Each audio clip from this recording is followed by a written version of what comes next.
Aller loin ou pas, quoi qu'il arrive, une bonne entorse, c'est facilement 2 voire 3 semaines. Hein. Donc, oui, il y a de quoi avoir du souci. Hein. Valérie, hein. Oui, je crois qu'il a eu vraiment peur. Quand on voit les images, on peut s'attendre au pire, mais comme dit Greg, je crois que 2-3 semaines, il va falloir peut-être sans Mbila commencer l'Euro. Est-ce qu'il faut penser du coup à remodeler ce groupe France? On le sait, là, il a la possibilité encore, Laurent Blanc, ensuite de jouer sur un joker. On va repenser une nouvelle fois au cadre défensif et les choix de Laurent Blanc dans ce groupe des 23. On en reparlera d'ailleurs tout à l'heure à partir de 20h avant le match entre la Russie et l'Italie. Cette absence éventuelle de Yann M'Vila, Bruno? On a vu qu'hier, elle n'avait pas été trop préjudiciable, puisque il y a Alou Diarra qui a pris le poste et ils ont fait vraiment une bonne première mi-temps. Il y a pas mal de joueurs dans le groupe qui sont capables de le remplacer. Maintenant, c'est vrai que Yann s'était imposé à ce poste devant la défense. Il avait vraiment réussi à prendre un peu les rênes de ce milieu de terrain. Ça va être préjudiciable, mais je pense qu'il y a certains joueurs, dont Alou Diarra, qui a répondu présent hier soir. Et j'espère pour l'équipe de France que ce ne sera pas trop grave pour Yann. Il est attendu ce moment. Il est très attendu ce moment, équipe de France. Cet Euro que nous vivrons en intégralité sur l'antenne de beIN Sport. Et un homme fort de cet Euro nous a reçu chez lui, on peut le dire ainsi, le président de l'UEFA, monsieur Michel Platini. L'homme fort, on s'en souvient, on l'a tous en tête encore, de cet Euro 84, c'est 9 buts en 5 matchs. Un homme l'a retrouvé. Darren a eu cette chance. Notre Anglais est allé à la rencontre du président de l'UEFA, monsieur Michel Platini. Entretien exclusif pour beIN Sport. A big soul. A big soul.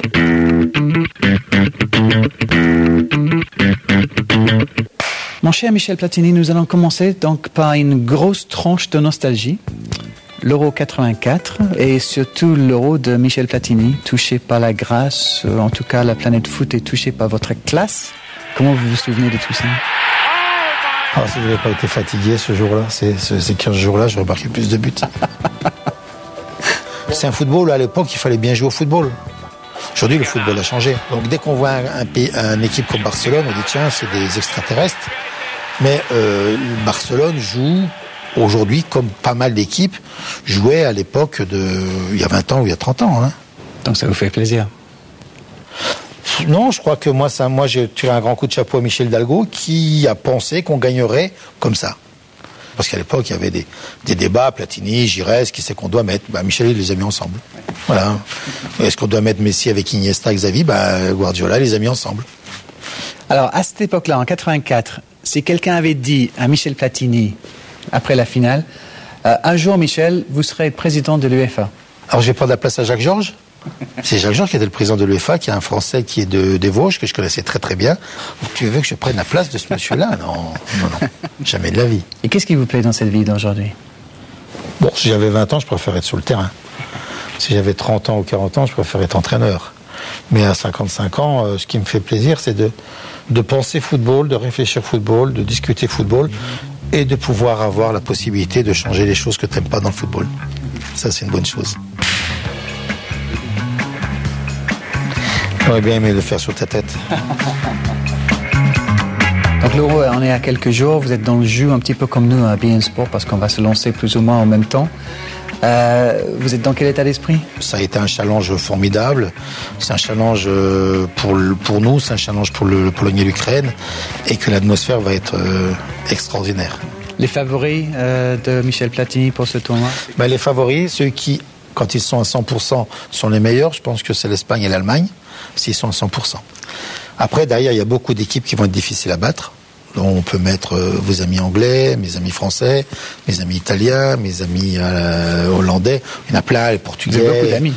Oui, et vos amis anglais. Est-ce que vous pensez que l'élection de François Hollande soit un signe que les Pays-Bas vont réussir cet été? On est bonne celle-là. Pour finir, on va juste parler un petit peu de l'équipe de France. Qu'est-ce qu'il peut faire pour que les supporters français soient optimistes avant cet Euro 2012? Les supporters doivent être un peu plus modestes par rapport à l'approche de l'équipe nationale. C'est pas parce qu'on a eu des générations extraordinaires, 98, 2000, 2002, finale de la Coupe du Monde 2006, que on va toujours gagner. Voilà.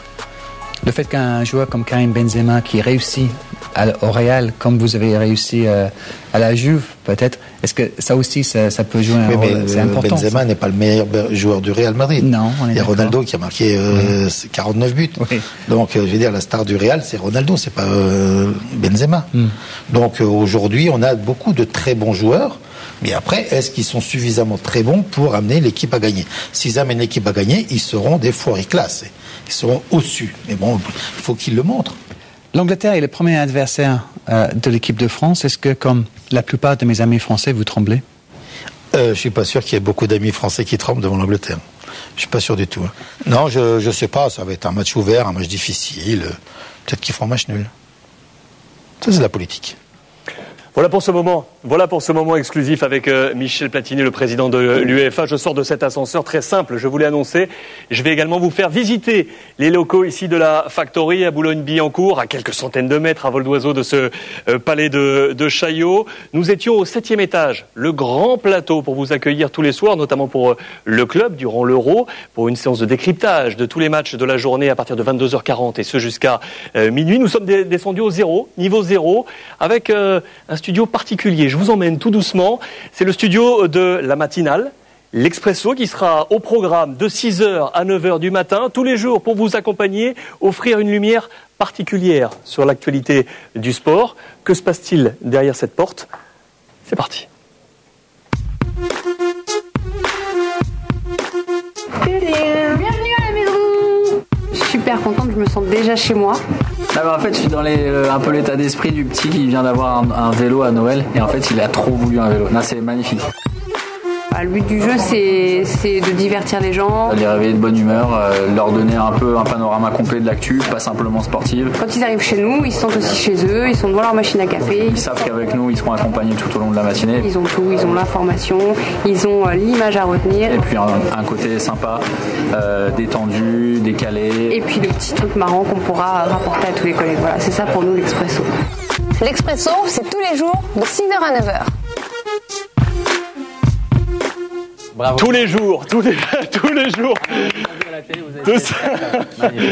jours de 6h à 9h et ils sont avec nous, avec Vanessa Lemoigne et avec Thomas Milchez. Bonsoir à tous les deux. Bonsoir Alexandre. Comment ça se passe? Comment ça va se passer avec ce très très beau plateau de 6h à 9h du matin? Honneur aux femmes. Déjà, on va parler d'actu, forcément, d'information. On va aussi avoir beaucoup d'interactivité. Honneur aux hommes. Oui, beaucoup d'interactivité avec nos téléspectateurs. On veut créer un lien privilégié à travers les réseaux sociaux, à travers le site internet www.beansport.fr. Voilà, vous suivez. Et on veut que les gens se réveillent de façon ludique, originale, avec le sourire, la bonne humeur. Donc, il y aura des jeux, forcément. Et puis, plein d'invités. On a prévu, par exemple, demain, on a qui? Barack Obama, demain. Voilà. Demain matin. Oui. Après, ce sera la reine d'Angleterre. On a le plein pape d'invités aussi. tous les jours pour se réveiller de bonne humeur. D'ailleurs, demain, vous lui dites de ne pas se coucher trop tard parce que c'est Darren Tulette qui sera avec nous, c'est son anniversaire. Voilà, oui, ça c'est pour vous. Exactement. Et voilà, on sera évidemment très heureux d'accueillir tout le monde. N'hésitez pas à aller sur les réseaux sociaux parce qu'on a déjà posté plein de choses. On attend évidemment les réponses. Demain, on vous propose plein de surprises. Et voilà, créer un lien particulier avec le téléspectateur, c'est vraiment ce qu'on veut. Interactivité maximale, bien entendu, tous les matins, avec des invités également, vous l'avez précisé. Tous les sports sont sur beansport, vous l'avez compris. On a parlé rugby tout à l'heure avec Rodolphe Pires. Le rugby à 13, il y aura également du basket avec des invités de marque qui passeront sur tous les plateaux, et notamment sur le plateau de la matinale. Un homme fort de l'équipe de France. Si je vous dis Nicolas Batum, c'est également sur beansport.